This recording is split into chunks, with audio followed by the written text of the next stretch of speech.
Добрый вечер. У эфіры галоўнае інфармацыйнае выданне на тэлеканале Белсат. З вами Ольга Старасціна.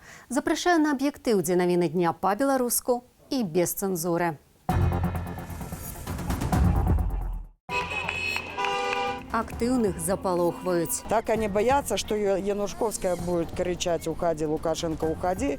Стоп, таракан!». Тихановскага пакінулі за кратамі. Чаму Міністэрства здароўя адмовілася публікаваць поўную статыстыку смяротнасці? Потому что врет, она всегда врала. 25 лет врет и сейчас врет. Дачакаліся. Прыйшло спякотнае лето. Тепло, сонненько светить. Что хочется робить в такие дни? Жить! Без маски! Пратэставыя выходныя не засталіся без увагі айчыннай Феміды. Суды ў Менску і Віцебску каралі прыхільнікаў страны для жизни штрафамі ды арыштамі. Адначасова улады не толькі ізалююць самых актыўных крытыкаў Лукашэнкі, але і плануюць зачышчаць інфармацыйную прастору. Віталь Бабін падрабязней. Абвінавачанне прад'явілі, аднак якое менавіта ні сваякі, ні адвакат не ведаюць. Блогер Сергей Тихановскі, якога затрымалі ў горадні 29 траўня, застаецца за кратамі. Не спыняюцца рэпрэсіі і ў адносінах да іншых актывістаў. Віцебскую блогерку Алену Янушковскую затрымалі ў мінулую пятніцу. У выходныя яна правяла ў ізалятары часовага ўтрымання. Суддзя Михаил Зубеня, які разглядаў справу праз відэасувязь, палічыў, што актывістка парушыла закон, беручы ўдзел у мітынгу, які прайшоў у абласным цэнтры 31 траўня. Вынік – 1080 рублёў штрафу. Меня закрыли, чтобы меня там не было. Так они боятся, что Янушковская будет кричать «Уходи, Лукашенко, уходи! Стоп, таракан! И живе Беларусь!». Ось актывісту Олегу Павлову пашанцавала куды менш 5 сотняў арышту. Справу, як і ў выпадку з Янушковскай, разглядалі онлайн. Нету онлайн-судов, потому что из ИВС и РОВД привезли людей административно задержанных, также всякие битые, с синяками, без масок, грязные. Их суд принял, но они внегласно назвали это оппозиционерами. Оппозиционеры, значит, остаются в ИВС. У Менску суды былі не менш актыўныя ў вынясенні падобных рашэнняў. Затрыманую пасля збору подпісаў ля Камароўскага рынку Ольгу Мікалайчык у суде Першамайскага району асудзілі на 15 сотняў. Столькі ж атрымаў і сябра ініцыятыўнай групы Ольги Ковальковой Валентин Фролов. Меня схватили вчера, без объяснения причин проволокли через всю площадь. Люди в гражданском, не предъявляя документов, бус, получается, ну, просто гражданский бус. Только объяснили уже в РОВД, что за 31 число. 20 сотняў штраф атрымаў сябра ініцыятыўнай групы Святланы Тихановскай Олег Бобровскі. Па 15 актывіст Рыгор Пагарцаў і палітык Павел Севарынец, у якога засталося яшчэ 30 дзён неадбытага арышту. Полное беззаконие, дают 15 суток за легальный пикет, придумали неподпорядкование милиции. Беззаконие, але люди не будут его терпеть вечно. Відавочна, што ўлада спалоханая такой колькасцю людзей, якія сёння не падтрымліваюць уладу, бо калі чалавек прыходзіць на пікет дэмакратычных кандыдатаў, зразумела, што ён не падпішацца за Лукашэнку. Аднак не толькі судамі над актывістамі улады рыхтуюцца да выбараў. Напярэдадні новапрызначаны кіраўнік Міністэрства інфармацыі Беларусі Ігор Луцкі у інтэрв'ю тэлеканалу СТВ заявіў, што ведомства будзе абмяжоўваць у інтэрнэце інфармацыю, якая, цытата, шкодзіць дзяржаве. Нешта прынцыпова новае Міністэрства інфармацыі наўрад ці будзе прадпрымаць. Важна тое, што яно можа выносіць папярэджанне сродкам масавай інфармацыі, але пакуль што мы бачым, што такія папярэджанні выносяцца пераважна не дзяржаўным медыа і пераважна ў сітуацыі, калі яны зрабілі нешта, так мовіць, балючае дзяржаўным ідэолагам. Яшчэ адзін прыклад ціску на нязгодных. Лідскаму фельчару Паўлу Палейчыку, які адбыў 7-дзённы арышт за ўдзел у сустрэчы з Сергеем Тихановскім, кіраўніцтва раённага шпіталю не працягне працоўнага кантракту. Віталь Бабін, Белсат. Узмацненне рэпрэсіў і нагнятання атмасферы страху. Гэтак дзеянні ўладаў за апошні тыдзень ацанілі беларускія праваабаронцы. Ці замінае гэта збіраць подпісы, ды колькі ахвотных ужо падтрымалі прэтэндэнтаў на прэзідэнцтва, высвятлялі мае калегі. Віктор Бабарыка, Валер Цапкала і Святлана Тихановская. Гэтыя тры асобы прыцягваюць найбольш увагі і медыяў, і беларускіх грамадзянаў, і ўладаў. За Бабарыка подписались, будем за Цапкала. А чего? Одним словом, за перемены.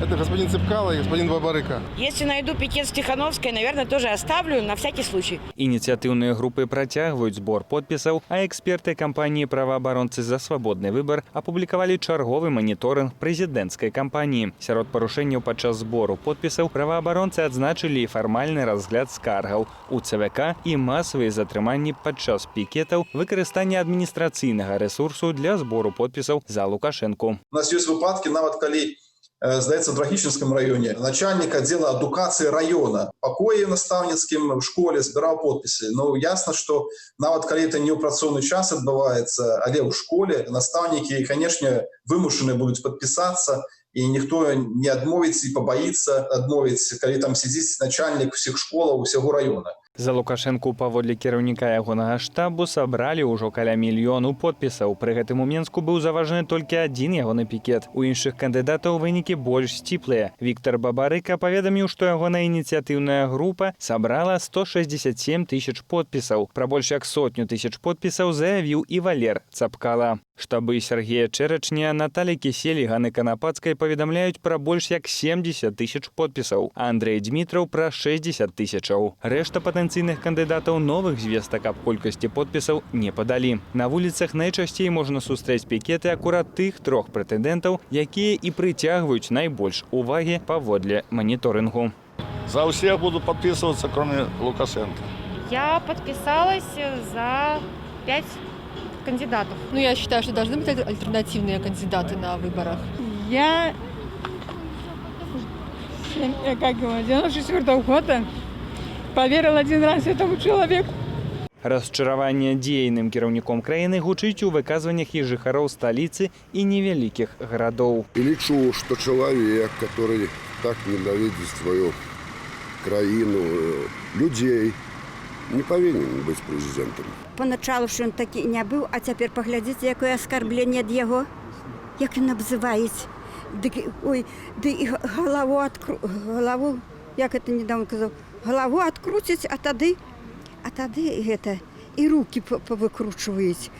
І таке, таке пахабне усе. Збор подпісаў працягнецца да 19 чэрвеня, але праваабаронцы папярэджваюць, нягледзячы на вынік збору, праз закрытасць працэдураў праверкі подпісаў у выбарчых бюлетэнях мы можам пабачыць не тыя прозвішчы, якія абралі людзі, а тыя, якія будуць патрэбныя уладам. Эдуард Жолуд, Ірына Дарафейчук, Белсад. Колькасць заражаных коронавірусам у нашай краіне паводле афіцыйнай статыстыкі амаль наблізілася да 50 тысячаў. У свеце ж лічба інфікаваных перакрочыла 7 мільёнаў. Тым часам у нашых суседзяў у Расіі змякчаюць каранцінныя абмежаванні, а ў Польшчы, дзе каранцін знялі, рэгіструюць рост выпадкаў захворвання. Падрабязнасці у Анастасіі Русецкай. Колькасць інфікаваных коронавірусам у Беларусі набліжаецца да 50 тысячаў чалавек. Памерлі 276 пацыентаў. За апошнія сотні Міністэрства аховы здароўя зафіксавала 823 новыя выпадкі заражэння і 7 смерцяў. Але даверу да афіцыйнай статыстыкі ў большасці апытаных намі беларусаў няма. Я думаю, что она совсем не такая, как нам по телевидению показывают или в печати. Мне здаецца, што яна занижена.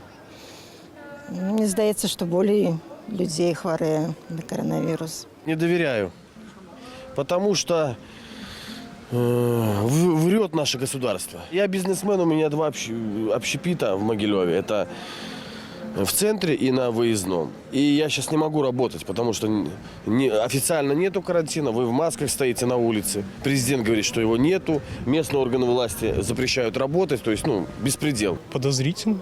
Слишком маленькое количество умерших, даже по сравнению со странами, где медицина на уровне более высоком, чем в нашей стране.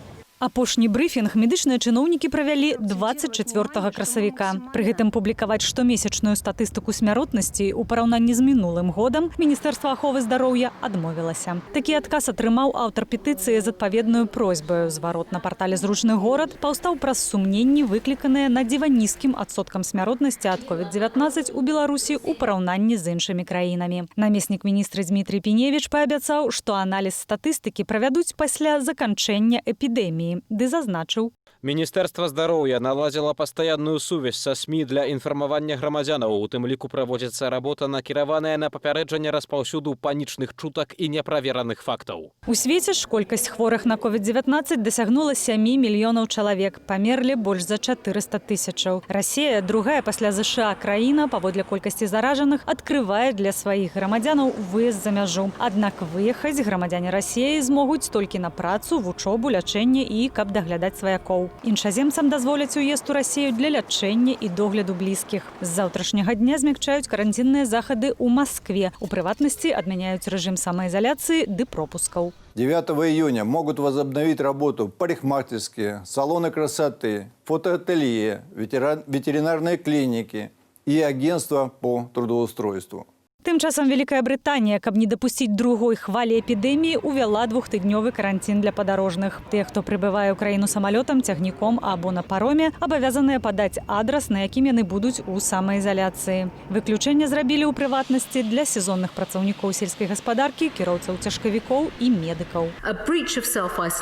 Парушэнне самаізаляцыі можа пацягнуць за сабою штраф памерам 1000 фунтаў стэрлінгаў. У Польшчы рэзкі рост заражэння каронавірусам. Бальшыня новых выпадкаў у Сілезіі. На сёння тут інфікаваныя каля 5000 шахцёраў. Улады краіны прынялі рашэнне прыпыніць здабычу вугалю на 12 шахтах на 3 тыдні. Анастасія Русецкая, Белсат. У Нідерландах пачаўся другі блок слуханняў аб збітым над Донбасам малайзійскім Боінгу. У сакавіку акруговы суд Гагі распачаў судовыя паседжанні адносна падазраваных па справе.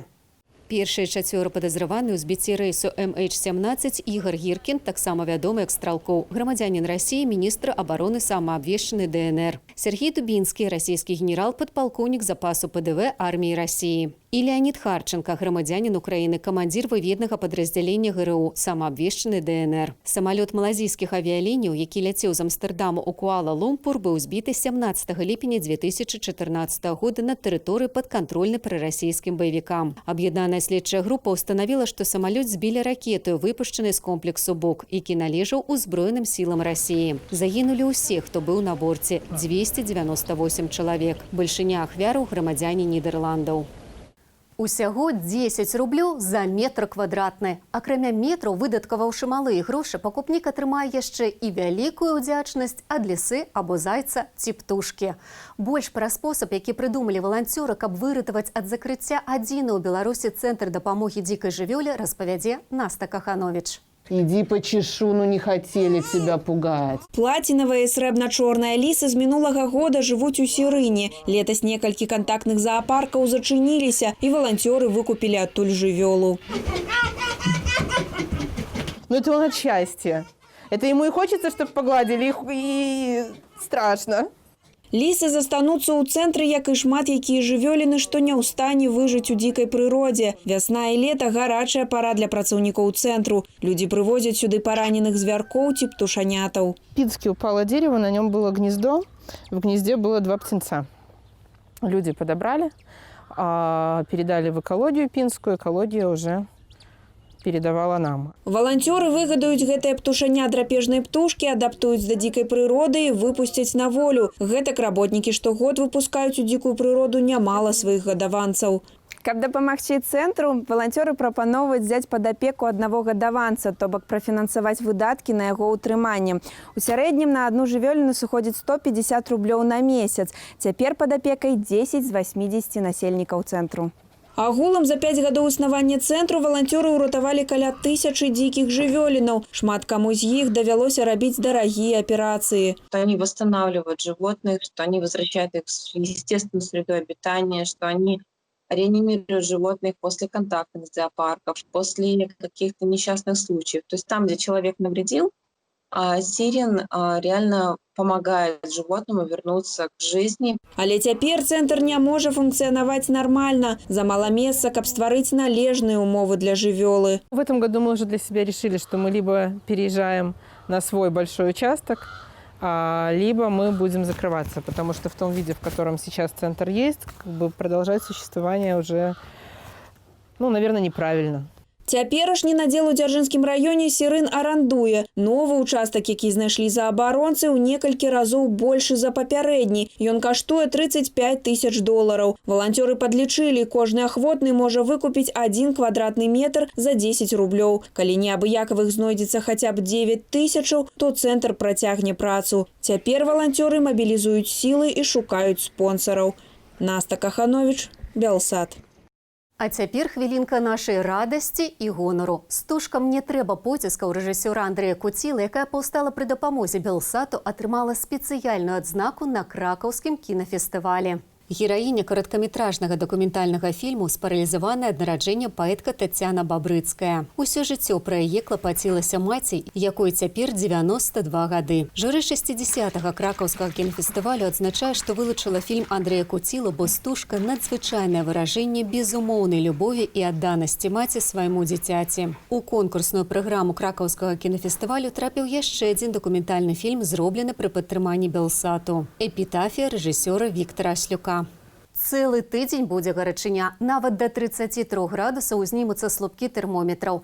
Ці ўсцешыў прыход сапраўднага лета беларусаў? Што найбольш хацелася прабіць у спякотныя дні, мы запыталіся ў жыхароў Берасця. Приятно, весело. Лето пришло. Погулять по свежему воздуху.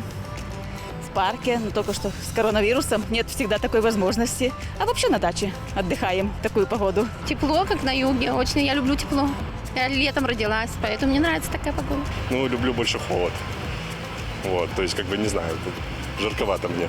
Ну, тяжеловато, но вполне адекватно и замечательно. Хорошо. Прогуляться, но в связи с тем, что обстановка у нас такая в стране, 47 тысяч, более 47 тысяч заболеваний коронавируса, поэтому как-то особо гулять-то и не хочется. Конечно, не работать, а где-то отдыхать дома.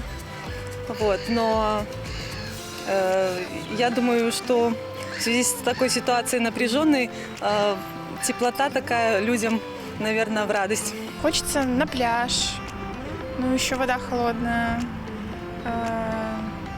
Хочется в тенек, на природу, там шашлыки пожарить. Озеро, отдых, отпуск, море, путешествие, да. Наконец-то настало солнце. Приятно, потому что до этого были дожди. Вот, ну, сейчас иду загорать. Наконец-то решил выйти из дома, пойти позагорать. Да, конечно, ситуация на стране не очень, ну, из-за пандемии. Но нужно себя настраивать на лучше. Тепло, сонненько светить. Что хочется робить в такие дни? Жить! Без маски!